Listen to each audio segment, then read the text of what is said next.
이제 요한복음 14장에서 16장까지, 17장까지죠. 제자들에게 고별 설교를 하신 예수는 이제 마지막 가르침을 다 주신 겁니다. 그리고 제자들과 함께 기드론이라고 하는 산 건너편에 있는 한 작은 동산으로 들어가셨습니다.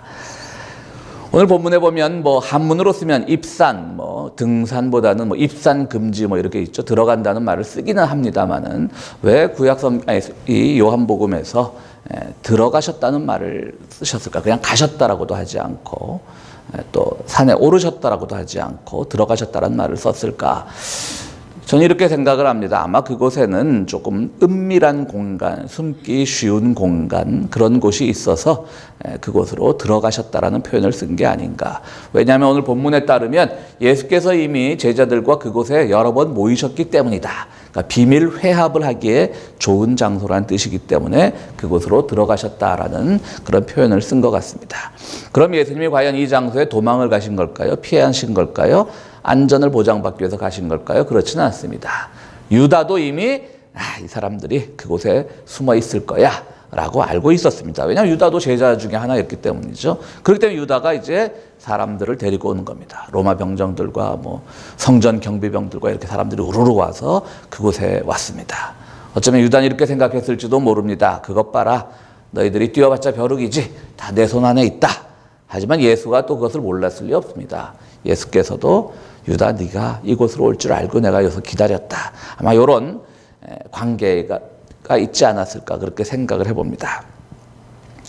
오늘 본문에는 많은 사람들이 등장합니다. 일단 예수님 나오고요. 그 다음에 베드로도 나오고요.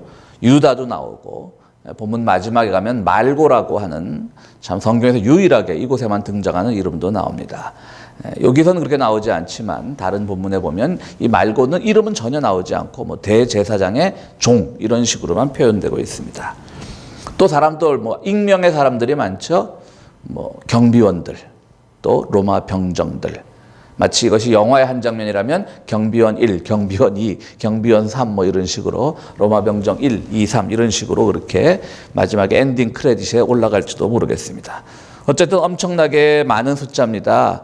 유다가 빠졌으니까 예수님과 11제자를 합치면 모두 12명인데 12명을 잡으러 오기에는 엄청나게 많은 숫자가 왔다라고 하는 것은 그만큼 예수의 공동체를 로마나 이쪽에서 굉장히 자기들이 실제로는 그렇게 폭력적인 집단도 아니고 공포스러운 집단도 아닌데 자기들이 지레 겁을 먹었을 가능성이 있습니다. 그들이 와서 예수를 찾자 예수께서는 내가 바로 그 사람이라고 얘기를 합니다. 아주 당당하게 말씀하시죠. 그래서 오늘 설교 제목을 그 사람이라고 하려다 보니까 또 그 사람 위에 다른 사람들도 많이 나와서 그 사람들하고 괄호를 쳐봤습니다. 여기서 그 사람이라 하면 우리 예수님을 말씀하시는 거고 또 그 사람들이라 하면 그 밖에 기타 등등을 말하는 겁니다. 먼저 예수님 얘기보다는 다른 사람의 얘기를 한번 보도록 하겠습니다. 가룟 유다입니다. 예수를 판 사람입니다. 우리는 그를 배신자라고 말합니다. 배신자란 믿음을 저버린 사람이란 뜻이겠죠. 그런 점에서 보면 유다는 예수를 배신했을지는 모르지만 자기 신념에는 투철했던 사람입니다. 오로지 예수를 수단으로 이용해서 로마의 압제하에 있는 자기 민족을 한번 구원해보고자 하는 그런 혁명가로서의 신념을 가지고 있었다는 점에서 결코 유다는 배신자라고 말하기에는 너무나 오히려 신념에 충실했던 사람입니다. 우리는 세상을 살아가면서 주변에 보면 어떤 신념을 처음부터 끝까지 유지하는 사람을 올곧은 사람들이라고 표현하는데요. 사실은 사람들의 생각이 바뀌어야 맞습니다. 시대가 바뀌면 생각도 바뀌어야 되는 겁니다. 여기서 신념이라고 하는 것은 내가 생각하는 것이 내 이웃과 또 우리의 사회와 또 내가 살아가는 공동체와 이런 데서 어떻게 선한 영향을 미칠 수 있는가를 판단하면서 그 밖에 예전에는 내가 A라는 생각을 했는데 이것이 그 시대에는 옳다고 생각이 되었는데 지금 시대가 바뀌었으니까 B라는 생각으로 다시 바꿀 수 있는 자기 자신을 위해서가 아니라 공동체를 위해서 바꿀 수 있는 그런 사람이 오히려 올곧은 사람이어야 되는 겁니다. 한국에서 보면 우리 예전엔 정말 젊을 때는 훌륭한 시인이었던 김지아 같은 분들 지금 이상하게 바뀌었잖아요. 근데 그 사람들한테 물어보세요. 예를 들어 뭐 정치인 김문수 같은 분들, 그 사람들한테 물어보세요. 당신 왜 바뀌었습니까? 바뀌었단 말 절대 안 해요. 나는 항상 역사의 중심이었고 내 판단은 옳았어. 그때는 그게 옳았고 지금은 이게 옳은 거야. 자기는 잘못 안 했다 그래요, 그런 분들. 이런 사람들을 우리가 올곧은 사람이라 그럽니까? 자기들은 절대 배신 안 했다 그럽니다. 어떻게 보면 가론유다 같은 사람들입니다. 난 내 신념에 충실했을 뿐이야. 그런데 그들이 지금 보여준 행동은 추하고 노욕이라고 할 수밖에 없는 그런 행동이잖아요. 어떤 신념을 가지고 우리가 처음부터 끝까지 살아간다고 하는 것은 말씀드렸듯이 그것이 내 주변과 나 자신을 어떻게 변화시킬 수 있느냐에만 초점을 맞춰줘야지 10대 때 가졌던 생각을 70대 때 그대로 가지고 있다고 한다면 그것은 결코 올곧은 사람도 아니고 시대에 뒤처진 사람이라고밖에 볼 수 없는 겁니다. 그런 점에서는 신념에 투철한 사람보다는 생각이 열려있는 사람이 오히려 좋은 사람입니다. 사도 바울은 이렇게 표현하지 않습니까? 그래서 나는 공고한 사람이다. 난 피곤한 사람이다. 피곤해. 좋은 일을 하려고 하는데 자꾸 나쁜 생각이 들고 피해가려고 해도 자꾸 그런 일들이 다가오고 어쩌면 좋겠는가. 여러분 사도 바울이 어릴 때 그 정말 가말리엘 문화에서 공부했던 그 신념만을 가지고 평생을 살았다고 생각해 보십시오. 그럼 기독교회는 출범하지 않았습니다. 사실 예수님의 가르침이 우선이 되었지만 교회라는 건 사실 사도 바울이 로 인해서 가능했던 거잖아요. 사도 바울이 나는 정말 철두철미한 바리새파야, 베냐민 자손이야 이것만 강조했다면 교회는 없었죠. 사도 바울도 생각을 바꿨던 사람입니다. 아인슈타인이 뉴턴의 물리학만 고집했다면 어떻게 상대성 이론이 나올 수 있었겠습니까? 지구가 평평하다는 교회의 가르침에만 충실했다면 나는 교회 가르침을 믿습니다. 지구는 평평합니다. 그걸 믿었다면 어떻게 갈릴레오나 코페르니쿠스가 나왔겠습니까? 여러분 그 한국의 송해라고 하는 그 지금은 뭐 코미디언이라고 좀 부르기 그렇고 코미디언 출신인데 아시죠? 송해 모르시는 분 안 계시죠? 네. 그분이 27년생이더라고요. 그러니까 92세인데 아직도 전국 노래자랑이라고 하는 그 프로를 진행하고 있습니다. 또 그분은 또 엄청난 또 애주가로도 유명합니다. 지금도 그렇게 많은 술을 마신다는데 건강하죠. 지역마다 다니면서 좋은 것만 이렇게 드셔서 그런지 모르겠는데 그분이 최근에 어느 TV에 토크쇼에 나왔는데 이런 말을 해요. 여러분 퀴어 축제라는 거 아시죠? 동성애자들이 1년에 한 번씩 모여 축제를 합니다. 그러니까 동성애에 대해서 우호적인 사람들이 봐도 왜 저렇게 요란스럽게 하냐, 옷을 저렇게 남살스럽게 입고 하려면 자기들끼리 하지 라고 하는 생각하는 분들이 있죠. 동성애에서 우호적이라도. 근데 그게 왜 그러냐면요. 그 역사를 알면 그들의 그것을 우리가 이해할 수 있습니다. 본래 그게 이제 영국에서 시작한 운동인데요. 80년대 초까지도 영국도 동성애자들을 엄청 핍박했더라고요. 그 자기들끼리 어느 뭐 식당 같은 데 모여서 처음으로 동성애 집회가 열렸어요. 영국에서. 근데 경찰이 그 정보를 얻어가지고 거기를 다 쳐들어가서 그 사람들 다 잡아갑니다.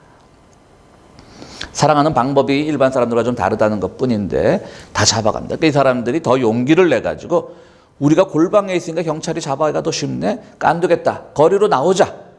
그리고 당신들이 사회 편견상 막 동성애자는 다 이상하다라고 보는데 그래? 그럼 이상한 게 뭔 게 보여줄까요? 항상 좀 시위나 이런 것들은 좀 눈에 띄어야 되니까요. 그런 겁니다. 그러니까 이 동성애 하는 분들이 항상 그렇게 입고 다니는 게 아니에요. 그러니까 그 축제라고 생각하시고 본래 그 퀴어 축제의 기원이 방 안에서 하다가 너무나 쉽게 잡혀가 버리니까 용기 있게 밖으로 나와서 우리의 성 정체성을 드러내자라고 하는 그 기원을 아시면 이제 우리가 좀 말씀드렸듯이 그 동성애자에 대해서 우호적이더라도 왜 그런 집회는 꼭 해? 남살스럽게 뭐 애들 교육이 안 좋게 뭐 이렇게 하는 것도 우리가 어느 정도 이해가 되고 설득이 되리라고 믿습니다.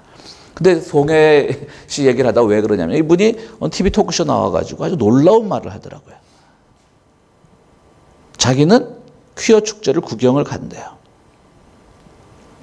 그리고 거기 가서 배울 것도 배울 게 있으면 배우고 그들의 고민도 이해하려고 노력한다 그러더라고요.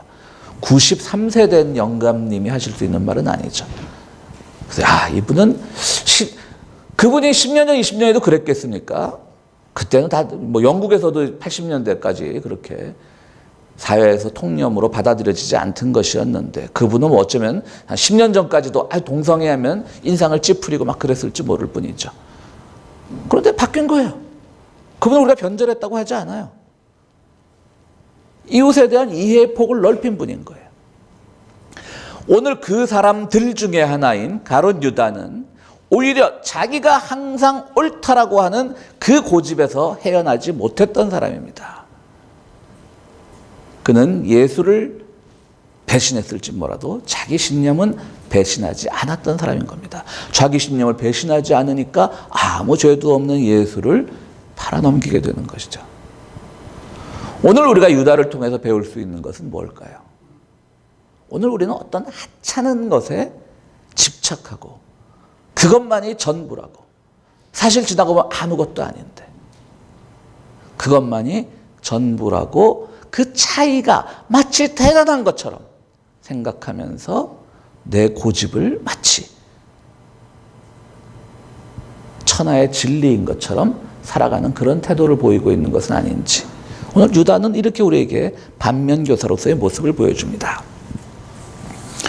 또 그 사람들 중에 하나가 누구냐면 바리새파 사람들입니다. 바리새파 사람들은 율법주의자들입니다. 공부만 하는 사람들입니다. 성경만 보는 사람들입니다.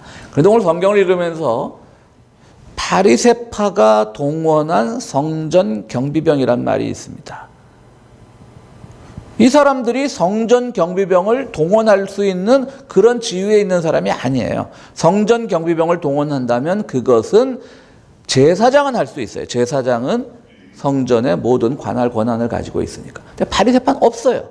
근데 바리새파도 동원한 걸로 쓰고 있어요, 성경. 왜 그럴까요? 그냥 나 바리새파야 그러고 그냥 완장 찬 겁니다. 제사장한테 압력 넣은 겁니다. 제사장들도 바리새파들 별로 안 좋아했습니다. 제사장들 이렇게 제사를 집전하려고 그러는데 와가지고 이건 어디 틀렸고 맞았고 뭐 이렇게 하면 안 되고 하니까,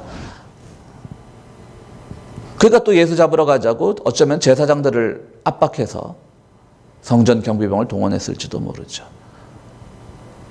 이 바리새파들로부터 우리는 바리새파는 성경을 통해서 우리가 또 설교를 통해서 많이 비판했는데요. 바리새파를 통해서 저는 이 바리새파가 동원한 성전 경비병이라는 이 용어에서 바리새파가 차고 있는 그 소위 말하는 완장이라는 게 생각났습니다. 여러분, 유명한 소설 윤흥길의 완장이라는 소설이 있습니다. 그 소설이 TV 드라마로 극화되었는데요. 한국에 조형기라는 배우가 있는데요. 그 배우가 너무나 그 연기를 잘해서 아직도 수십 년 전에 본 것 같은데 아직도 그분의 연기가 내 머릿속에 기억에 남아 있습니다. 임종술이라고 하는 그러니까 소설 속 주인공입니다. 임종술이라고 하는 사람이 할 일 없이 맨날 동네 저수지에서 낚시만 하던 사람인데 그 낚시 어떻게 보고 그 저수지의 관리인으로 임명이 됩니다. 그때부터 빨간 줄이 3개 쳐져 있는 완장을 차고 다니면서 저수지 관리를 하는 겁니다. 처음엔 책임감 있는 사람으로 보였죠. 그런데 그것이 점점 자기의 권세가 되고 말이에요. 저수지 관리인인데 나중에 소설 말미에 가면 아주 어처구니 없는 일이 벌어집니다. 저수지 주인도 못 들어오게 합니다. 완장 찾은 그걸로 저도 주인도 못 들어오게 하는 거예요. 그래서 소설이 아주 비극적으로 끝나는데요. 날 죽여도 좋다. 소설에 이런 문장이 나와요. 내 완장하고 상장하고 맞바꿔도 좋다. 상장이 이게 우리가 죽을 때 차는 거잖아요. 누가 죽었을 때. 그 정도로 자기 목숨을 걸고, 이 사람을 우리가 책임 있다고 할 수 있을까요? 이 사람을 책임만 투철한 사람이라고 할 수 있을까요? 저는 바리새파를 보면서 그 생각을 했습니다. 자기들이 직접적인 동원 능력이 없으면서 어떤 완장질을 했길래 성전 경비병들을 동원했을까? 제사장들을 압박하고 또 관계기관 사람들을 압박하고. 여러분, 이것도 우리들에게 주는 게 있어요. 우리가 가진 알량한 걸로 우리 누군가 위해서 조금이라도 더 군림하려고 한 적이 없는가? 꼭 우리가 권력이라는 것이 정치 권력을 가지고 무슨 재력을 가져야만 우리가 누군가에게 행사할 수 있는 그런 종류의 권력인가? 우리는 그런 거 없죠. 우리에게 정치 권력이 있습니까? 재력이 있습니까? 그럼에도 불구하고 오늘 우리는 누군가에게 하나의 완장처럼 보일 수 있다고 하는 거죠. 예수라고 하는 그야말로 혁명가를 잡으러 가는데 경비병 좀 빼자. 뭐 이런 거예요. 오늘 우리는 내가 하는 일이 명분이 있다고 생각하면 그것이 나의 권한이나 모든 것 책임 밖에 있음에도 불구하고 우리는 슬쩍슬쩍 누군가에게 완장을 찬 사람처럼 행동한 적은 없는지, 그 사람들 중에 하나인, 그 사람들 중에 여럿인 바리새파 사람들이 이것을 보여주고 있습니다. 그럼 베드로는 어떤 사람일까요? 오늘도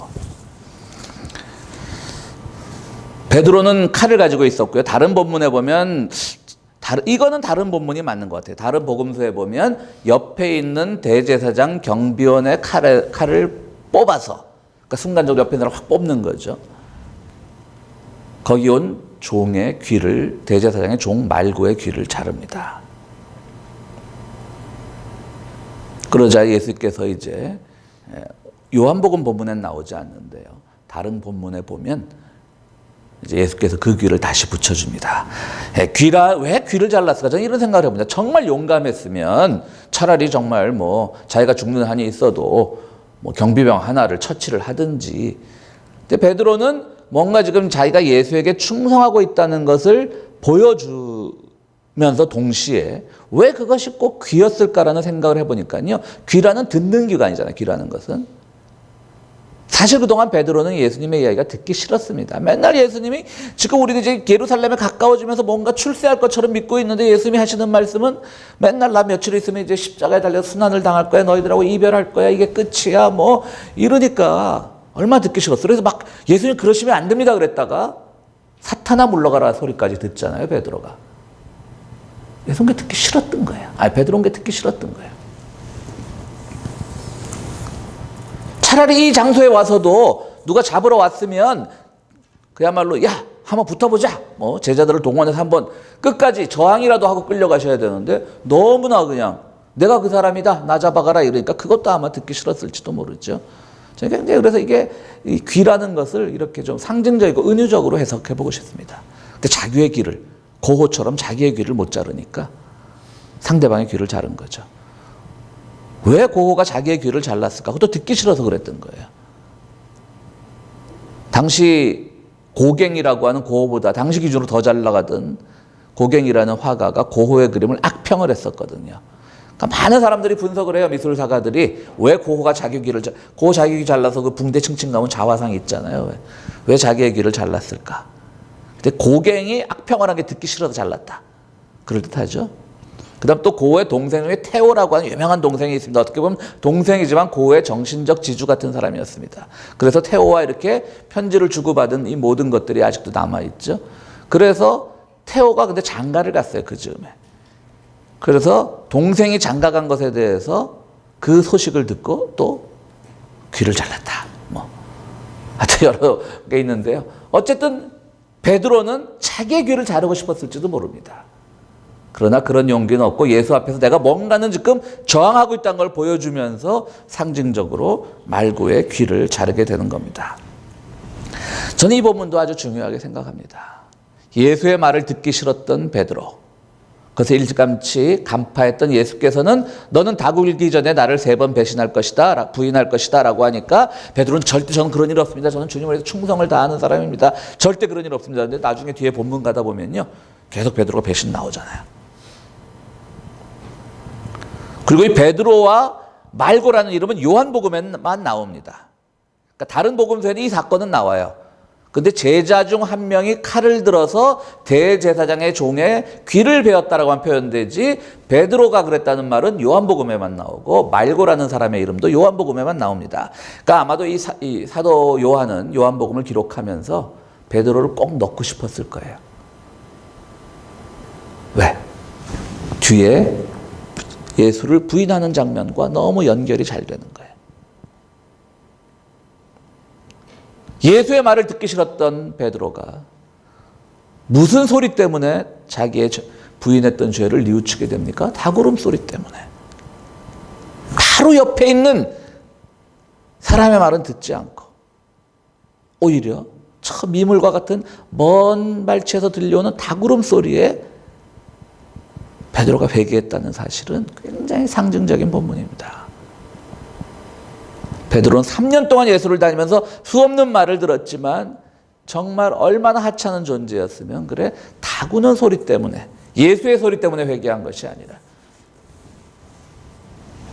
오늘 역시 우리는 가장 가까운 곳에 있는 것을 혹은 존재를 소중한 것으로 받아들여야 됩니다.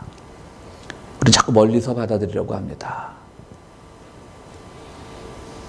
때로는 사회 저명 인사들의 연설이, 때로는 어떤 유명 인사의 감동적인 그런 강연이 우리를 감동시킬 수도 있지만 바로 지금 내 옆에서 해주는 작은 충고, 내 옆에서 듣는 작은 이야기들, 그것이 얼마나 소중한가를 오늘 우리는 베드로를 통해서 배울 수가 있는 겁니다. 오히려 닭소리나 듣는 그런 베드로가 아니라 예수의 소리에 감동받는 그런 베드로가 되어야 되는 겁니다. 오늘 바로 우리 주변에서 가장 소중한 일들이 일어나고 있다는 사실을 우리는 배워야 되는 것입니다. 마지막으로 오늘 그 사람들 중에 하나는 말고입니다. 정말 말씀드렸듯이 요한복음에만 이 사람 이름이 나오는데요. 더 이상 우리는 이 사람의 삶의 궤적을 추적할 수는 없죠. 근데 초대교회 유명한 설교가 중에 하나였던 요하네스 크리스토무스라고 하는 사람은요, 이 말고에 아마 그 당시 좀 기록이 남아 있었는지 말고에 대해서 아주 자세한 설교를 우리들에게 전하고 있습니다. 이 사람은 나중에 이제 오늘 본문에 안 나오지만 다른 본문에는 또 예수가 이 귀를 들어서 붙여주거든요. 다시 치유를 해줍니다. 완전히 잘리지 않았을 수도 있고요. 그럼 어떻게 될까요? 보통 그런 위험한 순간에서 누군가가 자기를 위해서 은혜를 베풀어 주면 거기에 감사하는 것이 인간의 본연의 도리입니다. 그런데 이 요하네스의 그 설교에 따르면 말고는 예수 십자가 밑에서 재판정에서 저놈 죽여라라고 가장 큰 소리를 치던 사람이었고 예수가 십자가를 지고 골고다 산으로 오를 때 제일 큰 돌을 던지던 사람이고, 그 요하네스의 그 설교가 어떤 역사적 사료에 근거하고 있는지는 잘 모르겠습니다. 어쨌든 그러니까 이게 꼭 역사적 사실은 아닐 수 있습니다만은 어쨌든 초대의 유명한 교부의 설교를 기초로 우리가 추정을 해보면 어쨌든 그런 사람이 됐다라고 하는 것이죠. 그러나 그 사람이 진짜 그런 삶을 살았는지 안 살았는지는 모르겠지만 실제로 우리 주변에는 그런 사람들이 있습니다. 어떤 은혜나 이런 것들을요 기억하지 못하고 오히려 그 은혜를 원수로 바꾸는 그런 사람들이 있습니다.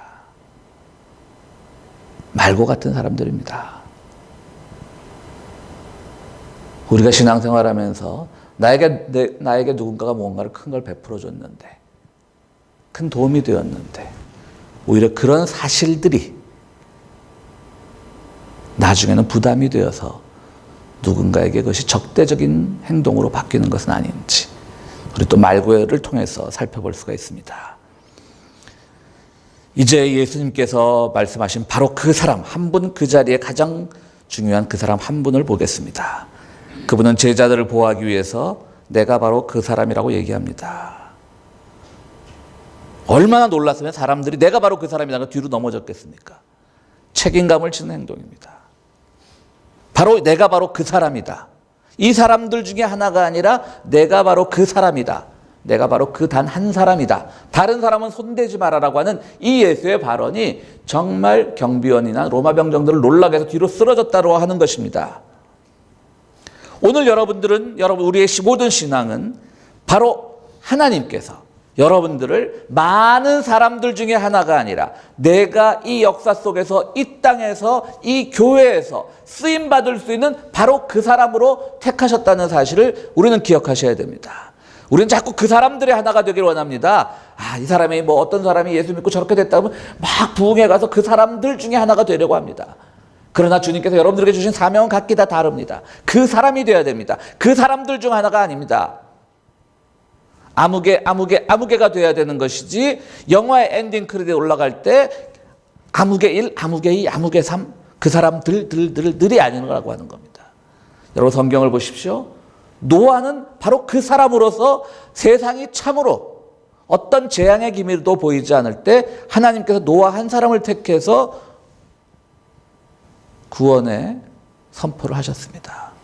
사무엘 보십시오. 어릴 때부터 엘리 제사장 밑에 들어가서 어떤 훈련을 받고 있는데 어느 날 하나님의 음성이 들립니다. 그래서 자기 스승인 엘리 제사장이 부른 줄 알고 저 부르셨습니까? 라고 하는데 엘리가 부르지 않았습니다. 똑같은 방 안에 울려 퍼진 소리인데 엘리는 듣지 못했고 바로 그 사람 한 사람 사무엘만이 들었습니다. 말씀드렸던 바울도 마찬가지입니다. 그만이 들었습니다. 오늘 예수께서 우리에게 바라시는 것은 바로 그 사람이 되라고 하는 겁니다. 많은 사람들이 예수 믿고 이렇게 됐대더라 저렇게 됐대더라 거기에 끌려가는 것이 아니라 오늘 나는 그 사람이 되어서 예수께서 나를 통해서 무엇을 성취하려고 하시는지, 가짜뉴스의 본상이 온상이 되는 이 그릇된 교회 현실 속에서 가짜뉴스에 현혹되는 것이 아니라 나 혼자만을 택하신 하나님께 감사하는 그 사람이 되라고 하는 것입니다. 그러기 위해서는 오늘 바로 그 사람들이 보여주었던 반면교사로서의 그 가르침에도 우리는 귀를 기울일 필요가 있습니다. 항상 나만이 옳다라는 생각에서 벗어나셔야 됩니다. 작은 권력이라도 누군가에게 상처 줄 수 있음을, 작은 말 한마디라도 상처 줄 수 있음을 기억해야 되는 것이고요. 또 베드로에서 우리가 반면교사로 배우듯이 가까운 것을 소중히 여기는 지혜도 우리에게 필요합니다. 또 은혜는, 진정한 은혜는 우리가 감사하라고 받는 것이 아니라 받기라고 받는 것입니다. 진정히 은혜를 체험한 사람은 바뀌어 나가는 겁니다. 그때 우리는 많은 사람들 중에 한 사람이 아니라 익명의 한 사람이 아니라 아브라함의 하나님, 이삭의 하나님, 야곱의 하나님이라고 명령했던 것처럼 아무개의 하나님이 되는 겁니다. 우리 각 사람의 하나님이 되는 겁니다. 그리고 그것이 함께 모였을 때 그것을 통해서 우리는 이웃을 향해서, 사회를 향해서, 역사를 향해서, 세상을 향해서 선한 영향력을 행사할 수 있게 되는 겁니다. 오늘 여러분들은 정말 주님 앞에서 그 사람들 중에 하나가 아니라 내가 바로 그 사람이라고 말함으로써 그 말 자체에서 나오는 권위와 책임이 세상을 놀라게 하는 그런 은총의 소유자가 되시기를 간절히 바랍니다. 우리 말씀을 생각하시면서 함께 기도하시겠습니다.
참 좋으신 하나님, 세상에 많은 사람들이 있는데 우리 하나하나를 지명하셔서 바로 그 사람으로 불러주심을 감사드립니다.